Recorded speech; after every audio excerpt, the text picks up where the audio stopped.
اپنی طرف بلانے کے کام کے لیے جسے چاہتا ہے وہ چن لیتا ہے۔ وَيَهْدِي إِلَيْهِ مَن يُنِيبُ۔ پھر فرمایا اے محمد کریم صلی اللہ علیہ وسلم فادع وَاسْتَقِمْ كَمَا أُمِرْتَ، کہ آپ دین حق کی طرف بلاتے رہیں جس کا آپ کو حکم دیا ہے۔ اور پھر فرمایا اللہ لطیف بعبادی یرزق من یشاء وہو القوی العزیز، اللہ تعالیٰ اپنے بندوں پر بہت مہربان ہے، وہ جسے چاہے بے حساب رزق عطا فرماتا ہے۔ اگلے رکوع میں اللہ رب العزت نے فرمایا کہ اللہ کے دین کو ماننے والے اس کے فضل کی بشارت پائیں گے۔ آپ ان سے کہہ دیں کہ تم سے دین کی دعوت پر میں کوئی معاوضہ نہیں چاہتا مگر میری قرابت داری کا لحاظ کرو۔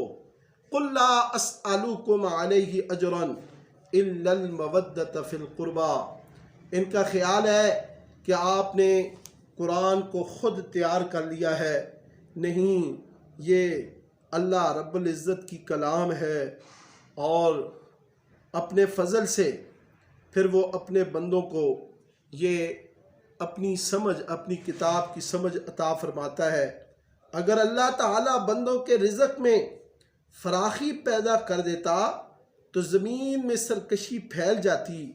دیکھتے نہیں ہو جب لوگ بارش سے نا امید ہو چکے ہوتے ہیں تو اس کی رحمت جوش میں آ جاتی ہے اور بارش برسنے لگ جاتی ہے۔ نبی کریم صلی اللہ علیہ وسلم کے قرابت داروں سے محبت یہ ہمارے ایمان کا عام حصہ ہے، عین ایمان ہے، بلکہ جان ایمان ہے۔ جس کے دل میں اہل بیت کی محبت نہیں، وہ یوں سمجھے کہ اس کے ایمان کی شمع بجھی ہوئی ہے، اور جتنی جس کی قرابت حضور صلی اللہ علیہ وسلم کے ساتھ ہوگی وہ اتنا ہی آپ کی اہل بیت کی محبت اور احترام کرے گا۔ المستدرک علی الصحیحین للحاکم کتاب التفسیر کی حدیث ہے، نبی علیہ الصلاۃ والسلام نے فرمایا مثل اہل بیتی مثل سفینۃ نوح من راکبہا نجا ومن تخلف عنہا غرق۔ میرے اہل بیت کی مثال نوح علیہ السلام کی کشتی کی طرح ہے، جس طرح اس میں سوار ہونے والے نجات پا گئے، پیچھے رہنے والے غرق ہو گئے، اسی طرح اہل بیت سے محبت کرنے والے نجات پائیں گے، بغض رکھنے والے غرق ہو جائیں گے۔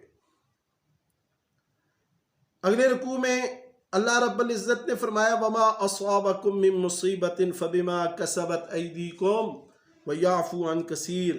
اے لوگو، تم پر جو مصیبت آتی ہے تمہارے اپنے ہی اعمال کا نتیجہ ہوتا ہے، اللہ تو بہت ساری چیزوں کو معاف فرما دیتا ہے۔ پھر خوش نصیب لوگوں کی صفتیں بیان کیں، بے حیائی کے کاموں سے وہ بچتے ہیں، غصہ آئے تو معاف کرتے ہیں، نماز قائم کرتے ہیں، وَأَمْرُهُمْ شُورَىٰ بَيْنَهُمْ، اور اپنے معاملات مشورے سے طے کرتے ہیں، اور وَلَمَنْ صَبَرَ وَغَفَرَ إِنَّ ذَلِكَ لَمِنْ عَزْمِ الْأُمُورِ۔ صبر کرنا اور معاف کر دینا بڑی ہمت کی بات ہے، بڑے جگرے کی بات ہے۔ آخری رکوع جو کہ سورہ شورى کا ہے، اس میں اللہ رب العزت نے فرمایا کہ میں ہی سارے آسمانوں اور زمینوں کا مالک ہوں، جو چاہوں پیدا کروں، جسے چاہے بیٹیاں دوں، جسے چاہے بیٹے دوں، اور جسے چاہے نہ بیٹا دوں نہ بیٹی دوں، بانجھ کر دوں۔ اللہ تعالیٰ اپنے بندوں سے 3 ذریعوں سے ہم کلام ہوتا ہے، وحی کے ذریعے، پردے کے پیچھے، فرشتہ بھیج کر۔ اے حبیب، آپ ضرور سیدھی راہ پر ہیں، اور تمام چیزوں نے، تمام باتوں نے اللہ ہی کی طرف لوٹ کر جانا ہے۔ سورۃ الزخرف یہ 7 رکوعات 89 آیات پر مشتمل مکی صورت ہے۔ ترتیب مصحف کے اعتبار سے اس کا نمبر 43واں ہے۔ اور اس میں اللہ رب العزت نے یہ فرمایا حامیم والکتاب المبین انا جعلناہ قرآنا عربیا لعلکم تعقلون، اے حبیب ہم نے اس کتاب کو عربی زبان میں اتارا تاکہ تم سمجھو، اور یہ کتاب ہمارے ہاں بڑے مقام اور مرتبے والی ہے۔ لوگوں نے تو ہر رسول کا مذاق اڑایا اور ہم نے ان بڑے بڑے طاقتوروں کو ہلاک کر کے یہ ثابت کر دیا کہ اللہ کی ذات سے بڑا طاقتور کوئی نہیں ہے۔ پھر سواری کے لیے کشتیاں اور جانور بنائے، تم اس پر اللہ کا شکر کرو کہ اتنی طاقتور چیزیں تمہاری متبع اور فرما بردار بنائیں۔ جب بھی تم اس پر بیٹھو تو یہ دعا پڑھو، سبحان الذی سخر لنا هذا وما كنا له مقرنین وإنا إلی ربنا لمنقلبون۔ پھر سورہ زخرف کے دوسرے رکوع میں اللہ نے فرمایا کہ یہ فرشتے میری بیٹیاں نہیں ہیں، یہ میری مخلوق ہیں۔ جن لوگوں کا یہ عقیدہ ہے کہ فرشتے اللہ کی بیٹیاں ہیں، ان کا یہ عقیدہ باطل ہے۔ فرشتے ہوں، جن ہوں، انسان ہوں، یہ سب اللہ کی مخلوق ہیں، اللہ اولاد سے پاک ہے۔ تیسرے رکوع میں اللہ رب العزت نے حضرت ابراہیم خلیل اللہ کا ذکر کیا، اور پھر کفار و مشرکین یہ کہتے وَقَالُوا لَوْلَا نُزِّلَ هَذَا الْقُرْآنُ عَلَى رَجُلٍ مِّنَ الْقَرْيَتَيْنِ عَظِيمٍ، مکہ والے یہ کہتے کہ قرآن مکہ اور طائف کے کسی رئیس پر کیوں نہیں اترا، کیونکہ وہ ہر چیز کی کامیابی کا معیار دنیاوی جاؤ جلال کو مراد لیتے تھے کہ جو بڑا امیر ہو، جس کے بڑے باغات ہوں، جائیداد ہو، مال ہو۔ لیکن اللہ رب العزت نے ان کی سوچ کو رد کر دیا۔ اللہ نے فرمایا کہ انہیں بتا دیں اللہ کی رحمت ان کے ہاتھ میں نہیں، ہم رزق تمہاری مرضی سے نہیں بانٹتے، تو کیا نبوت جو عظیم ترین منصب ہے وہ تمہاری مرضی سے تقسیم کریں گے؟ اللہ خوب جانتا ہے کہ اس نے اپنی رسالت کا نور کس کو عطا کرنا ہے۔ پھر اللہ رب العزت نے فرمایا کہ اگر اس چیز کا خطرہ نہ ہوتا کہ لوگ سب کے سب ایک ہی طریقہ اختیار کر لیں گے تو ہم کافروں کے گھروں کو سونے چاندی سے مزین کر دیتے، ڈیکوریٹ کر دیتے۔ یاد رکھو دولت دنیا عارضی ہے، آخرت ہمیشہ کا گھر ہے، اور وہ اچھا اللہ سے ڈرنے والوں کا ہے۔ پھر اللہ رب العزت نے فرمایا ذکر الہی سے منہ موڑنے والوں پر شیطان مسلط ہو جاتا ہے، اور وہ شیطان ان کو گمراہ کر دیتا ہے، انہیں برے عمل اچھے لگتے ہیں۔ پھر فرمایا اے حبیب آپ یقیناً سیدھی راہ پر ہیں، یہ کتاب آپ کے لیے اور آپ کی قوم کے لیے بہت بڑا شرف ہے۔ اس کتاب کا پیغام کوئی نرالا، کوئی نیا نہیں ہے، پہلے بھی نبیوں اور رسولوں کو یہی پیغام دیا گیا، انہوں نے میری توحید عام کی، میری ہی عبادت کا حکم دیا، اور میں نے بتایا کہ رسولوں کی اتباع کرو، اور کبھی بھی میں نے اپنے علاوہ کسی اور کی عبادت کا حکم نہیں دیا۔ اگلے رکوع میں اللہ رب العزت نے حضرت موسیٰ علیہ السلام اور ان کا مقابل فرعون کا ذکر کیا۔ فرعون نے اپنی قوم سے کہا تم لوگ میرا اور موسیٰ کا تقابل کرو، دیکھو میں مصر کا حکمران ہوں، حور و قصور کا مالک ہوں، باغات اور نہروں کا نظام میرے حکم سے چلتا ہے، جبکہ موسیٰ علیہ السلام غریب، وسائل سے ہاتھ خالی، بات کرنے کے سلیقے سے وہ کمزور۔ اگر یہ نبی ہوتے تو ان پر سونے اور چاندی کے زیورات کی بارش ہوتی، فرشتے ان کے آگے پیچھے جلوس کی شکل میں چلتے۔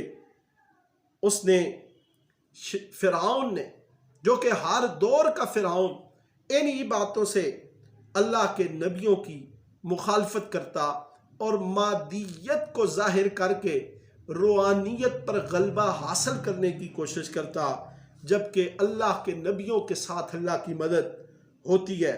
فرعون نے بھی ایسی باتیں کر کے قوم کو بیوقوف بنا کر اللہ کی نافرمانی پر تیار کر لیا۔ اللہ فرماتا ہے فرعون کی اس بات پر ہمیں بہت غصہ آیا، ہم نے اس سے انتقام لیا، اسے سمندر میں فَأَغْرَقْنَاهُمْ أَجْمَعِينَ، ہم نے ان سب کو سمندر میں غرق کر دیا۔ فَجَعَلْنَاهُمْ سَلَفًا وَمَثَلًا لِلْآخِرِينَ، اور اگلوں پچھلوں کے لیے فرعون اور فرعون کی تابع داری کرنے والوں کو عبرت کا نشان بنا دیا۔ اگلے رکوع میں اللہ رب العزت نے حضرت عیسیٰ علیہ السلام کو قیامت کی نشانی بتایا اور فرمایا کہ عیسیٰ یہ میرے بندے ہیں، معبود نہیں، اور نہ ہی انہوں نے اپنی عبادت کرنے کا حکم دیا۔ پھر فرمایا قیامت کو سب دوستیاں دشمنیوں میں بدل جائیں گی۔ الْأَخِلَّاءُ يَوْمَئِذٍ بَعْضُهُمْ لِبَعْضٍ عَدُوٌّ إِلَّا الْمُتَّقِينَ، مگر پرہیزگاروں کی دوستی وہاں بھی قائم آئے گی۔ اور پھر سورۃ زخرف کے آخری رکوع میں نبی کریم صلی اللہ علیہ وسلم کو اللہ نے فرمایا اے حبیب ان مشرکوں میں اعلان کر دیں اگر رب کا کوئی بیٹا ہو تو سب سے پہلے میں اس کی عبادت کروں۔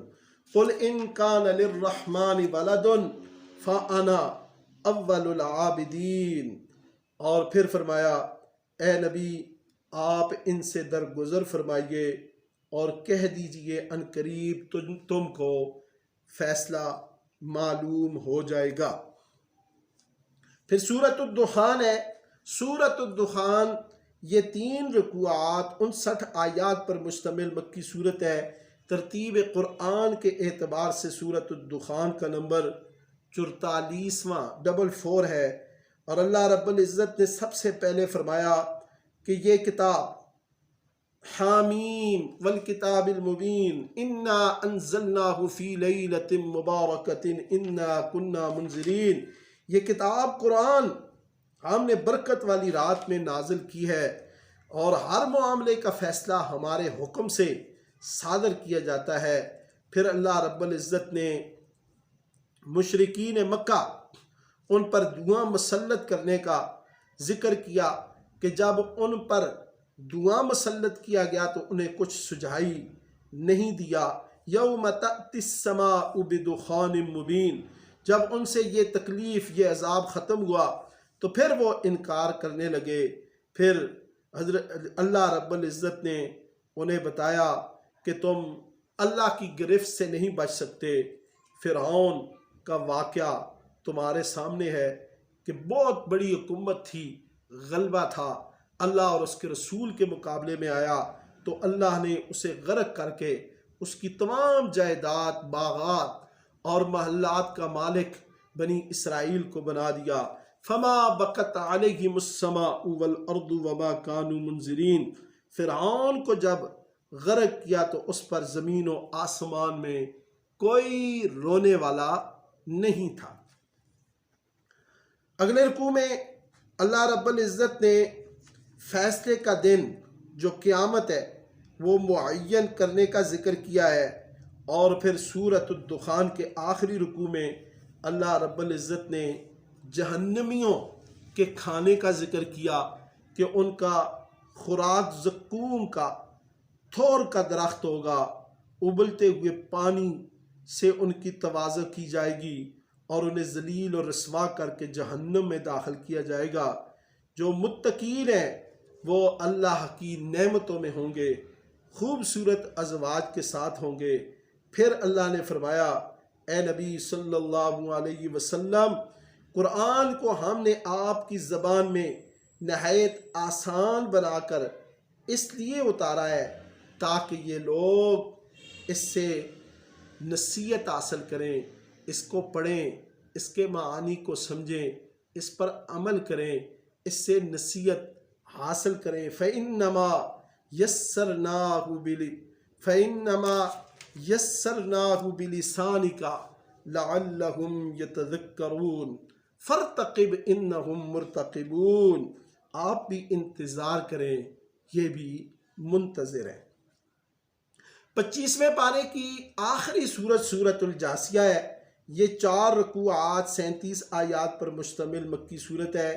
جاسیہ کے معنی گھٹنوں کے بل گرا ہوا مراد ہے۔ اس صورت میں اللہ رب العزت نے قرآن کی حقانیت، اپنے توحید پر زبردست دلائل، تکوینی دلائل پیش کیے، قیامت کا ذکر کیا اور نفسانی خواہشات نفس کے پیچھے چلنے والوں کی مذمت کی۔ سب سے پہلے اللہ رب العزت نے قرآن کی طرف دعوت دی، فرمایا حامیم تنزیل الکتاب من اللہ العزیز الحکیم، کہ قرآن یہ اللہ غالب اور حکمت والے کی طرف سے نازل کرتا ہے۔ پھر اللہ نے توحید پر کائناتی شواہد پیش کیے، فرمایا قدرت کے شاہکار، آسمان میں میری توحید کے دلائل ہیں، وسیع و عریض زمین میں، تخلیق انسانی میں، جانوروں، انسانوں اور باقی مخلوقات میں، دن اور رات کے آنے جانے میں، بارشوں اور ہواؤں میں اللہ کی قدرت، اللہ کی توحید کے دلائل موجود ہیں۔ سورۃ الجاسیہ کے دوسرے رکوع میں اللہ رب العزت نے فرمایا جو اچھے عمل کرے گا اچھا بدلہ پائے گا، جو برے عمل کرے گا اس کا وبال اسی پر ہوگا۔ پھر فرمایا ہم نے بنی اسرائیل کو کتاب دی، حکمت دی، نبوت عطا کی، سلطنت عطا فرمائی، انہیں عمدہ رزق عطا کیا اور اس دور کے رہنے والے تمام لوگوں پر ان کو فضیلت عطا کی، مگر ان لوگوں نے حق آ جانے، حق پہچاننے کے بعد جان بوجھ کر اس کا انکار کیا۔ ان کا فیصلہ قیامت کو تو ہو گئی، پھر ہم نے اے حبیب آپ کو شریعت دے کر بھیجا، آپ شریعت کا اتباع کریں، ان خواہشات کے پجاریوں کی، ان خواہشات کے بندوں کی ہرگز کوئی بات نہ مانے، نہ ان کا ساتھ دیں، وہ آپ کے کچھ بھی کام نہیں آ سکتے، وہ تو اتباع نفس کر رہے ہیں۔ یہ قرآن لوگوں کے لیے حقائق اور ہدایت کا مجموعہ ہے، یقین کرنے والوں کے لیے رحمت ہے۔ کبھی ایسا نہ ہوگا اے میرے حبیب آپ دنیا والوں کو بتا دیں، ام حسب الذین اجترحوا السیئات ان نجعلہم کالذین آمنوا وعملوا الصالحات سواء محیاہم ومماتہم ساء ما یحکمون۔ کبھی ایسا نہ ہوگا کہ ہم بروں اور اچھوں کی زندگی اور موت ایک جیسی کر دیں گے، کبھی ایسا نہیں ہوگا۔ پھر اللہ رب العزت نے خواہشات کی پیروی کا انجام اس کا ذکر کیا کہ گمراہی کی جڑ جو ہے وہ خواہشات نفسانی ہے، کہ جو لوگ اپنے نفس کی خواہشات کو، اپنے دل کی مراد کو، اپنی سہولت کو معبود کا درجہ دے کر زندگی گزارتے ہیں، وہ ایسی لا علاج بیماری میں مبتلا ہیں جو انسان کو گمراہی کی اتھاہ گہرائیوں میں دھکیل دیتی ہے، اور پھر یہ خواہشات نفس کے پیچھے چل کر اندھا اور بہرا ہو کر اس کے پیچھے لگ جاتا ہے اور دنیا کی زندگی کو اصل سمجھ کر آخرت سے غافل ہو جاتا ہے، اور یہ بالکل غلط اور باطل عمل کرتا ہے جس کا اسے نقصان کے علاوہ کچھ بھی حاصل نہیں ہوتا۔ سورۃ الجاسیہ کے آخری رکوع اور 25ویں پاری کے آخری رکوع میں اللہ رب العزت نے فرمایا وَلِلَّهِ مُلْكُ السَّمَاوَاتِ وَالْأَرْضِ، اللہ ہی کے لیے آسمانوں اور زمینوں کی بادشاہی ہے۔ اس دن جب قیامت قائم ہوگی لوگ گھٹنوں کے بل گرے پڑے ہوں گے، 2 جماعتیں بنیں گی، ایک اعمال صالحہ والی اور ایک جہنمیوں کی۔ یہ جہنمی جو لوگ ہیں یہ مجرمانہ حرکات کی بنا پر کسی قسم کی کوئی حیثیت کے مالک نہیں ہوں گے، ذلیل اور رسوا کر کے اللہ انہیں جہنم کا ایندھن بنائیں گے۔ پھر اللہ نے فرمایا فَلِلَّهِ الْحَمْدُ رب السماوات و رب الارض رب العالمین وَلَهُ الْكِبْرِيَاءُ فِي السَّمَاوَاتِ وَالْأَرْضِ وَهُوَ الْعَزِيزُ الْحَكِيمُ۔ تمام تعریفیں آسمان اور زمین اور ساری کائنات کے رب کے لیے ہیں، اور آسمان اور زمین کی بڑھائی بھی اسی زبردست اور حکمتوں والے اللہ کے لیے ہے۔